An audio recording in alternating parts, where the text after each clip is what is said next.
Hey, this is Jeff Cohn here with another episode of the Team Building Podcast, where we interview top team leaders, broker owners, and thought leaders from across the country. Today, I have a very special guest in Maki. I'm not going to attempt to pronounce her last name. I'll let her do that for herself. But she is a neighbor of ours, hailing from Kansas City, just 2.5 hours away. Maki, welcome to the podcast today. Thanks, Jeff. Thanks for having me.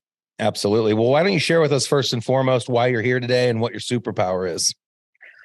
Okay, well, I'm here today because to help people upgrade their mindset. We are, as high achieving type A people, a lot of whom are in your industry of real estate, really prone to a lot of things that can help us find success, but at the same time can get in our way. And things that we do will work for us for a while until they stop working. And I have a lot of experience with that personally. And there's some pretty cool ways that you can overcome that pretty quickly with the right kind of guidance and mental tools to get through that. So hopefully we're going to talk about some of that today and help the people who are checking out your podcast if they feel like they need that. Do you think we could set up a call maybe every week for about an hour and a half? Do you have a sofa what I do anywhere? As a coach, yeah. Awesome. Well, we'll get into that later and how people can reach out if they want some one-on-one guidance and what resources you provide. So before getting into it, let's talk a little bit about your past. I was asking you before we got on air about your previous education experience, and it sounded like you had an undergrad in biology. Yes. Which is impressive. And I don't know if you knew what you would do with that once you got it. A lot of people that go into biology become doctors. Mm-hmm. And you chose to go into genetics. You said you got a master's degree in genetics.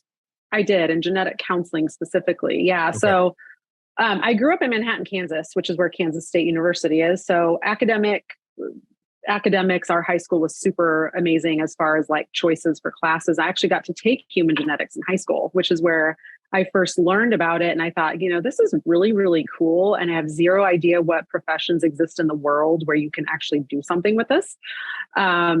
And I didn't want to do research. I didn't want to be stuck in a lab. So I did some research and heard about genetic counseling. And I thought, this is perfect. I get to learn the science and I get to interact with people, which is what I really like to do.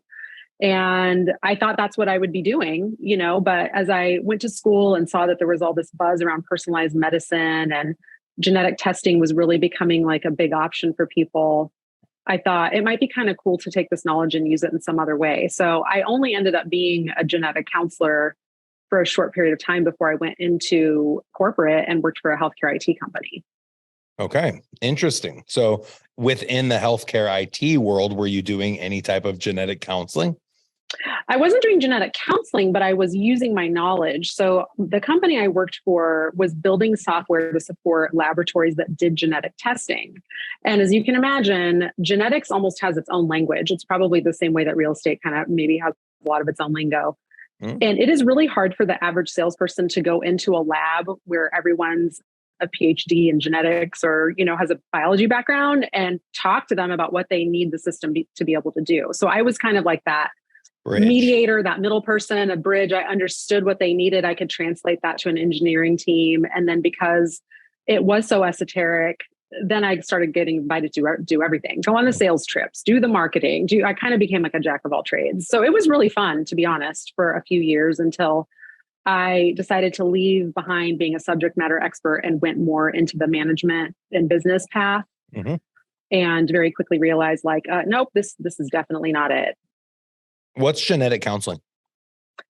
So genetic counseling is you're part of an interdisciplinary team of medical professionals, but you have some very specific expertise in understanding the heredity and biology of certain diseases and how you can test and diagnose and identify treatment options through testing, or you can identify hereditary risk through testing. So genetic counselors are the ones who understand all those intricacies and know what red flags to be looking for, know what conditions to be on alert for, and are actually relaying that information to the patients and their families. So a lot of the time when somebody comes in for genetic counseling, they're pretty freaked out. I mean, you can imagine like somebody telling you, you got to see a genetic counselor. It's like, holy shit, what's happening? Like, what's wrong, right? There's a bit of a fear factor. Why aren't we starting with that when I'm 1 year old? Why aren't they plugging my genetics in and saying, hey, you are, you're most likely to get these issues if you eat these foods and have these types of activities. So here is your formula to having the best success based on your genetics? Well, Why does it's that a not great exist when question. healthcare is a multi-trillion-dollar industry because of people being sick? You'd think they would start everybody off in a different way. But the way I see our society, at least if you grow up in the United States, we're all eating processed foods, and all the commercials and all the media and everything we see is McDonald's and quick solutions. And it's kind of crazy. Yeah, Feel it's a free great to share question. your opinion. Yeah, it's a great question. But I think, it does speak to the fact that for people outside of that field, there is an understanding that genetics is somehow deterministic. And sometimes it's closer to being deterministic than not, but there's so many intricacies to the way that you interact with your environment, what other modifying factors may be present in your DNA, where you could test positive or test as if you should show up with a particular condition and then not have that happen. So as we've done more and more work around like the human genome, and we've sequenced people's whole genomes and have been able to look in there and see like, hey, what do we find? When I was at the company I was at previously, we did some of that. There were people, PhD researchers and doctors and stuff that were doing some of that, being parts of studies. And we would have these fascinating conversations, because I remember one in particular, he came to me, a physician, and said, look at my results. I have this list of like 12 things that it says that I should have. And this man was in his 60s and he's, I don't have any of them. Right. So there is still this mysterious component to genetics and why certain things show up for certain people. And we do know quite a bit in some cases around like breast cancer risk, for instance, or other conditions. When we see this is what we need to look for. But one thing that is very difficult for the average person to understand without really getting into all the details is that if I test you for something and you're negative, like let me say just out of the blue, I say, let me just test and see if you are going to get colon cancer, and I'm looking at specific genes and you test negative. The only thing that tells me is that your risk doesn't come from the thing I tested for. It doesn't mean you don't have a risk. It doesn't mean that you won't get it. It doesn't mean that you won't get it from some other genetic thing we didn't look at, right? So it's all that stuff. Curious, are there any like quick strategies that one could choose to implement in the way they live their life to give them the best odds of not getting the bad things that we are genetically dispositioned to get? Because I've heard before, like the person that laughs a lot versus the person that stresses out and cries a lot is going to be healthier, not just because they're happier, but it literally your body can have a negative response to stress. So being less stressed as an example. Yeah. Is that true? I think the standard, advice around decrease your stress, don't eat a bunch of crap, don't drink too much, all of those things are definitely, they hold true, right? Because you don't know what predispositions you might have. And any one of those things could be considered a trigger for something down the road, especially if you're kind of chronically engaging in things that make you not feel good. But unfortunately, there isn't any one size fits all type of thing, because there are so many different kinds of conditions. And sometimes things really do happen for reasons we don't understand, right? So we don't understand it. There's a biological or a genetic reason for it, but we just aren't privy to that information. So I would say the best thing you can possibly do is follow the standard advice, but, be as moderate as you can. Really, what else can you do, right? Yeah. You can't live in fear. And you also shouldn't ignore when you feel like crap.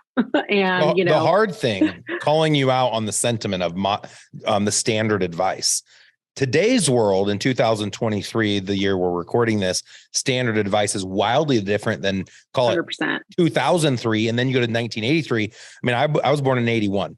And I remember when everyone was like, don't eat a lot of fat, like cut fat out of your diet. Everything became no fat. Everything had sugar or corn syrup and a lot of other things in it, but no fat. And then it got thrown upside down. Atkins diet became popular. I actually did Atkins in high school and lost 100 pounds my senior year.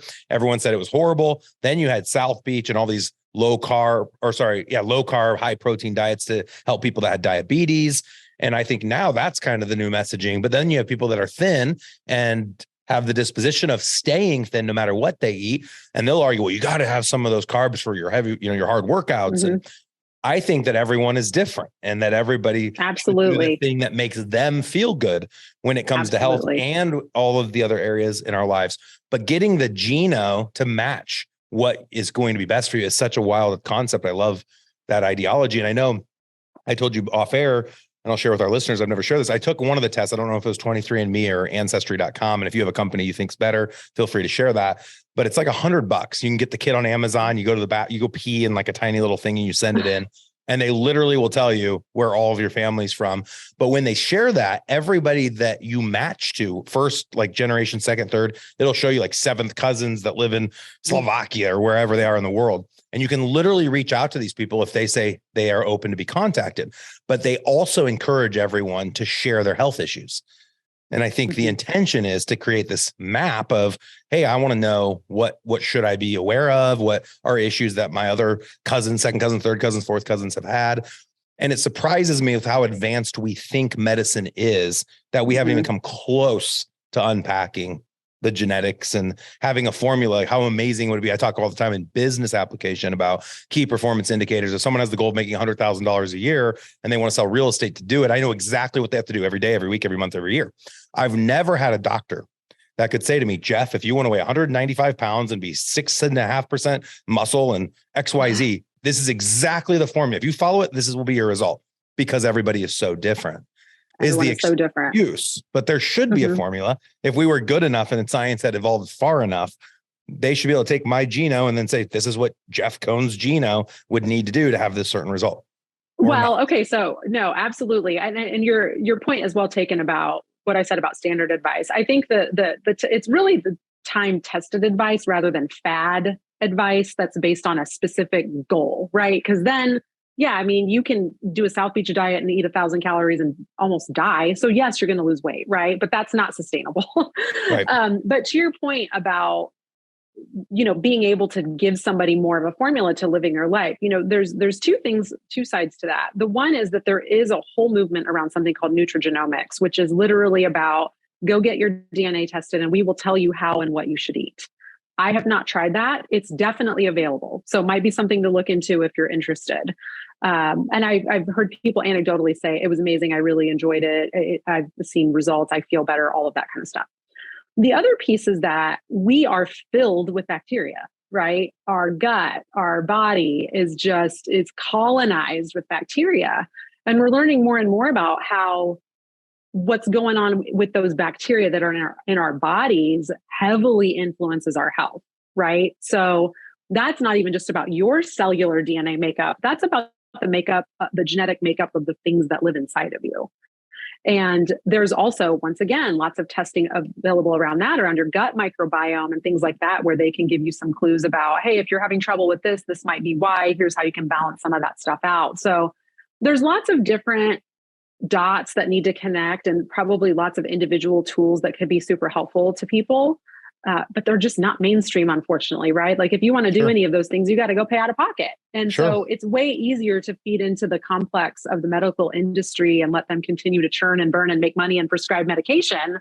So there's always that capitalist background, to keep in mind. It's a for-profit industry. Thing. Yeah. Industry. It is. Yeah. And it always has bothered me. Sorry to throw some doctors under the bus here, but I'm going to. I remember we went in, I was poor. I was in college. We had our first baby and I was making probably $18,000 a year working side jobs while finishing college.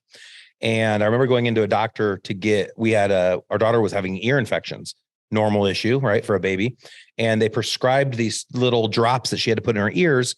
And I remember asking the doctor what the cost was on the drops. And they said, I don't know. And I was like, well, I have to pay for these drops. Like I have no money. I'm a poor college student. They're like, how important is your daughter's health? The doctor, who was making $400,000 a year, asking the college student, had no money, pretty much guilting me. And the reason I was upset was they had prescribed two bottles of droplets, not just one, and they were $300 each. And I bought two. Wow. We ended up clearing the issue up with one bottle and not even needing the second bottle. And just the disconnect there bothered me because the doctors make tons of money, but it's not for profit. But the doctor gets paid hundreds and hundreds of thousands, as they should, because they've put that much time and energy into their research. But there is a disconnect in the field in that it generates profit off of people's mistakes, off of people's weaknesses. And what doctor doesn't say have a healthy diet, have a well-rounded diet? I mean, everybody prescribes that. Everyone says that. We choose not to do all of the things we know we're supposed to do. I had a great guest on, which we won't get into all of this today, but it's a lot of things I bet I would think you would agree to. And it was Terry Shanahan was the name of the guest. He was going to come on to talk about the investment property portfolio he had built. And we spent like 45 minutes talking about the top 7 things. And, gut health was one of them. That's why I brought it up as you were talking about all the bacteria. And you used the words colonization of bacteria. So as everyone is sleeping tonight and you want yet another thing to be anxious about, just think about the colonization of bacteria in your gut and have a nice night. That's right. I mean, they're good for you, though. You need those little buddies. You just need them to be in balance. And if you want to change the colony, they actually prescribe human feces that you can eat.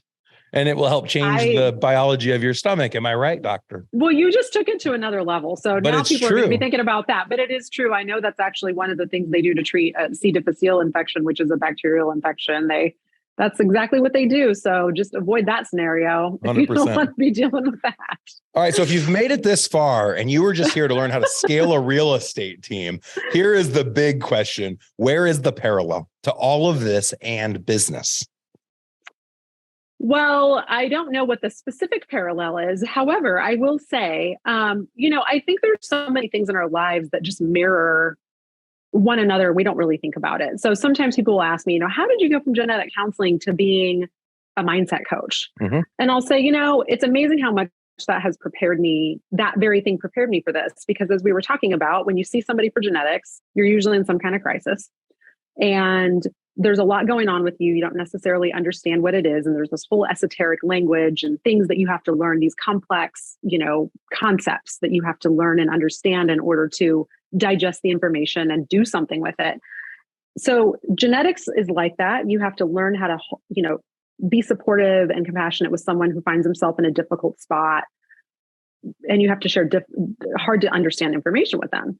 Mindset coaching for my type of clients is the same, right? So the people I work with are ready for some kind of a shift, whether it's because they've been in business and it's not going the way they want it to go, or they've been in business and they want to start something new, or they want to take it to the next level. There is a transition period in there where whatever it is that you've been doing is not going to support what you want to do next, or it's not going to support you going to the next level. And those people often think like, I'm a shit show. There's too many different things going on. There's absolutely no way that anyone can help me take these 1,000 things and do something with it. And the reality is, it's not 1,000 things. It is like 3 to 5 things. The same 3 to 5 things are causing all of your problems. And so if we can identify those and you start to work on them, the power that has in order to exponentially shift everything in your life is really remarkable. So that's where I think the parallels with, thinking about success and what you want to build and where you want to go. I think it can be really supportive to understand that sometimes if you run into roadblocks, like let's say you are successful and you're having a hard time taking yourself to that next level, it is because something needs to transition. It is because something in you needs to shift. And it's not always easy for us to personally identify what that is because we're in our own heads. And so we don't see clearly. You need someone else sometimes to reflect things back to you and say, see how these dots connect. The same way that you used to play the middle person between the scientist and the salesperson, and you could speak both the languages, you can take the same thing with a business person who's kind of in their own space, maybe looking at everything too closely, and you can kind of take a step out and help them see the bigger picture. When I was looking at my phone, I wasn't being rude and checking text. I was actually looking up a quote that you reminded me of. It was by Albert Einstein. I didn't find it, but anyone can Google it. I'm going to kill the quote. You maybe heard of it before, but it was something like the solution to your problem yesterday isn't the same solution to your problem tomorrow. So it's like solving the problems that helped you get to where you are now won't be the same way you're going to solve the problems. And 100% anyone that's grown anything, scaled anything knows that it's not. A great analogy I just thought of is like mowing a lawn. If you have grass in the city you live in and have to mow it, which I always grew up, that was one of my chores that I had to do. Imagine just mowing your own lawn takes an hour. Well, what if you had to mow the 7 of the high schools that were closest to you? You probably wouldn't have used that tiny lawnmower that was the solution for mowing your lawn. You would have probably had to hire 2 or 3 crews with giant lawnmowers to go and mow. And oftentimes we, as individuals, make that huge mistake of thinking, oh, using the little lawnmower worked for my house. Yeah, I can do 7 high school's lawns and we'll use that individual mower and I'll mow it myself because it'll save me from having to hire somebody. And you're never going to be able to grow. You're going to keep trading time for money and continue to give yourself a new job rather than owning a business that can leverage without you being necessary. Exactly. And, I'm glad you brought up quotes, because a quote that I love is by Carl Jung. And it's basically something like, if the path that you're on is super clear to you, then you're probably on somebody else's path. And I love that, because it's the obsession that we have as people who are kind of type A and ambitious is to always be driving toward an outcome. Okay. We always think like, this is my goal and I'm going to back up from that. And I'm going to figure out what tasks and activities I need to do to reach that goal. And that is a really outdated way of setting goals. So here's why, because the thing is, you may reach the goal and feel utterly dissatisfied by it and be confused. So let's say you have a monetary goal and you're like, this is my goal to make $1 million in commission this year. Okay, cool. Why is it your goal? Well, because I made less than that last year. Okay, but why does that matter, right? You can ask why until you poke a bunch of holes in something and realize there probably are really legitimate reasons why you want to make that money, because of what you want to do with it or what plans you have. But you have to be very dialed in to the intangible of goal setting. Okay, so we are obsessed with measuring this much money, this many sales, build whatever, this much revenue. And we never really stop to think about, how do you want to feel? Because there's magical thinking in there somewhere. You think that if you do that, you're going to be happy. If you do that, some other outcome. That is not how it works. The intention that is related directly to how you want to feel about it has to be part of the process. And this is how type A driven successful people can be amazing at achieving and shit at being fulfilled. 100%. You said it perfectly. Great job. And I know a lot of people listening are like, yep, been there. Yeah, we hear probably from there clients. now. Yeah, exactly. And here we are recording this episode, which it should air in the first quarter of 2023. And a lot of people have just set goals. And a big part of our goal setting, we took some of this from The Dream Manager. I don't know if you've read that book before, but it's a great one for business people. A gentleman's running a janitorial company, and he has about 900 janitors that work for him. And I won't steal the thunder of the book, but in essence, he came to realize that when people grow up and they're little kids, 5 years old or 15 years old, they don't say one day I want to be a janitor. They took that job to make ends meet so that they could go and open up a store, or they could go and be a painter, whatever was their life dream. And so the idea of the Dream Manager at a janitorial company was to provide all of the janitors a financial planner, life coach, someone similar probably as your role, to help people not be janitors. But having that mindset to recognize that he wanted, or they wanted, their janitorial company to be the vehicle to allow people to be in a position to live and lead the life of their dreams, even if that meant that those people would have to leave the company that was providing them the vehicle.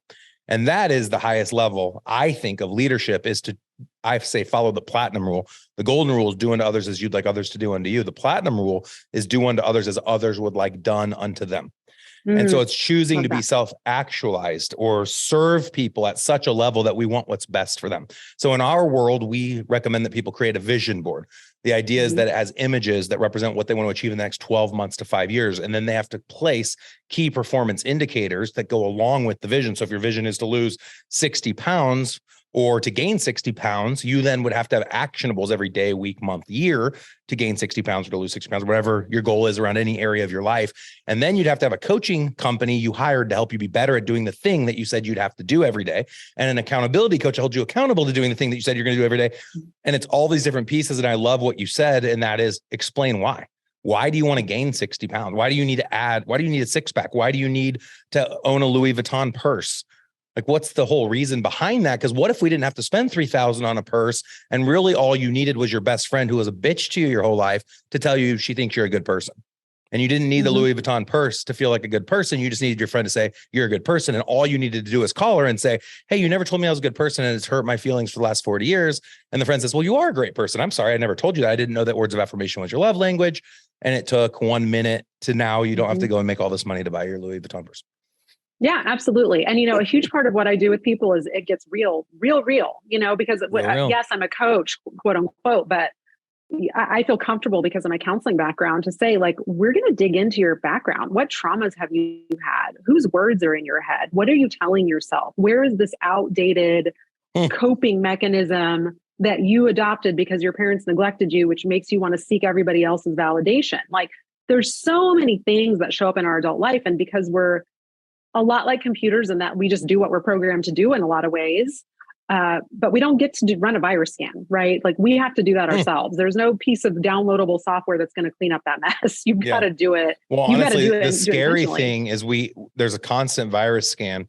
Go out and see what people post on social media. That's a result of the viruses that they have. So like to feel like you have to get social media validation of your success is obviously exuding weaknesses that you have inside of you. And it's right there in front of everyone. And people that are doing it are doing the very thing they don't want everyone to know. And we know if you're constantly happy with your significant other every day and you're posting how much you love each other, we know you have a problem. We know the marriage isn't going well. And you think you need to post that for the world to get us to believe it. We know that you have problems. So I think I had a whole joke, and I think we should do this, where society starts to pivot. And instead of bragging about how our lives are so perfect, which they're obviously not, we start priding ourselves on posts about how hard things are.